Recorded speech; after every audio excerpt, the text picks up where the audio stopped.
পৃথিবীতে 2.3 বিলিয়ন খ্রিস্টান, 2 বিলিয়ন মুসলিম, 1.1 billion Hindu, 500 million বৌদ্ধ এবং 15 মিলিয়ন ইহুদি আছে। এরকম মোট 4300 ধর্ম রয়েছে পৃথিবীতে। এমন পরিস্থিতিতে কিছু মানুষ প্রশ্ন করেন, এতগুলো ধর্ম থাকতে আমি ইসলামকে কেন বেছে নেব? আমরা কিভাবে বুঝবো যে ইসলামই সত্য ধর্ম? এটা কি যুক্তি দিয়ে প্রমাণ করা সম্ভব? একে আমরা দার্শনিক দেকার্তের খুব মজার একটা কৌশলের সাহায্যে প্রমাণ করব। এর নাম হলো দেকার্তের সংশয়বাদ।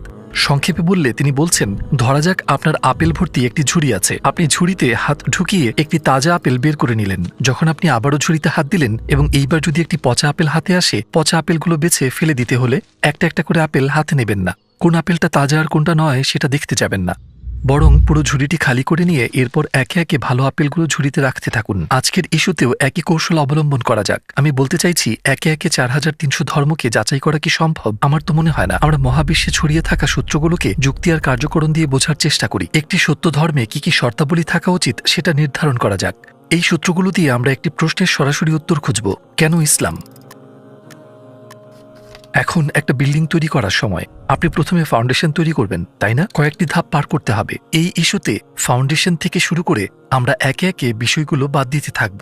সেক্ষেত্রে আমাদের ফিল্টারগুলো হবে, সৃষ্টিকর্তা কি আছেন? ধর্মের কি প্রয়োজনীয়তা আছে? যদি ধর্মের প্রয়োজনীয়তা থাকে তাহলে কি পবিত্র গ্রন্থ বা নবীর প্রয়োজন কি আছে? প্রথমে এই বিল্ডিং এর ফাউন্ডেশন নিয়ে ভাবা যাক। সেটা হলো সৃষ্টিকর্তার অস্তিত্ব আছে কিনা। আপনি হয়তো একে প্রমাণ করার বিভিন্ন উপায়ের কথা ভাবছেন, কিন্তু আজ আমাদের দৃশ্যমান মহাবিশ্ব থেকেই এই প্রশ্নের উত্তর খুঁজে নেওয়া যাক।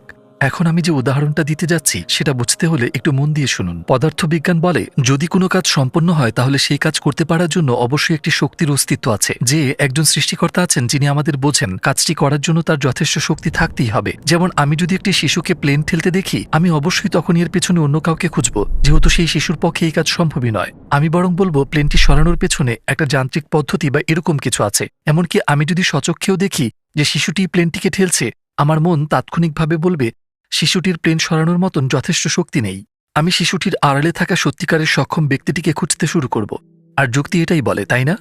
এই উদাহরণের মতোই যখন আমরা মহাবিশ্বে তাকাই, যেমন আমরা দেখি যে গাভী দুধ উৎপাদন করছে, গাভী তার দুধে থাকা এমিনো অ্যাসিডের কথা জানে না। যে মানুষেরা দুধ পান করে তাদের শরীরে এর প্রয়োজনের কথাও সে জানে না, কিন্তু সে ঠিক প্রয়োজন মাফিক দুধই যোগান দেয়। তার উপর সে এমন কিছু খেয়ে এর যোগান দেয় যার সাথে এর কোনো সম্পর্ক নেই, ঘাস। আমরা যদি অন্যভাবে দেখি, উৎকৃষ্ট মানের মধু তৈরির পেছনে আমরা বিষধর মৌমাছিকে সব পরিশ্রম করতে দেখি। মধু তৈরির সময় এতে থাকা উপাদানের কথা মৌমাছি জানতে পারে না। আবার মৌমাছির শরীর, এর কোষ, কিন্তু যারা এই মধু খাবে তাদের প্রয়োজনের কথা জানে না। কিন্তু তার তৈরি মধু মানুষের রোগ মুক্তিতে ভীষণ কার্যকরী। আমরা এবার ঘাড় ঘুরিয়ে অন্যদিকে তাকাই।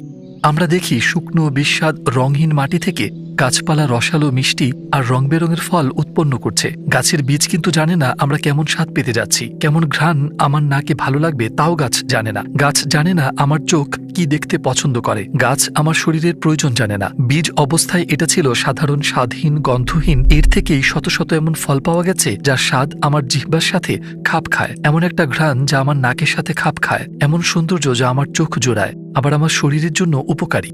ঠিক এই মুহূর্তে আমার মস্তিষ্ক সাথে সাথে আমাকে বলে যে যাদের দেখে মনে হচ্ছে তারা এইসব কিছু ঘটিয়ে চলেছে, এই কাজগুলো করার মতো দক্ষতা তাদের নেই। মানে এটা খুব মজার, এমন কাউকে এমন কিছু দিচ্ছে যা তার কাছে নেই, কিন্তু সাধারণভাবে এটা অসম্ভব। এটাকে একটা উদাহরণের সাহায্যে ভাবা যাক। ধরা যাক আমার হাতে ধরা কাপড়টা একটা পর্দা, আর আমাকে দেখা যাচ্ছে না। এই পর্দাটি একটা কলম হাতে নিয়ে কবিতা লিখলো, ছবি আঁকলো। সবাই বলবে যে দৃশ্যত এই কাপড়টা এই কলমটাকে পরিচালনা করছে, কিন্তু স্বাভাবিক যুক্তি অনুযায়ী আপনি অবশ্যই ভাববেন যে কাপড়টার পেছনে কোনো শক্তি আছে। ঠিক এই উদাহরণের মতো যে সমস্ত ঘটনা নিয়ে আমরা কথা বললাম, পরিষ্কারভাবে এর পেছনে একজন সৃষ্টিকর্তা আছেন যিনি এসব নিয়ন্ত্রণ করছেন।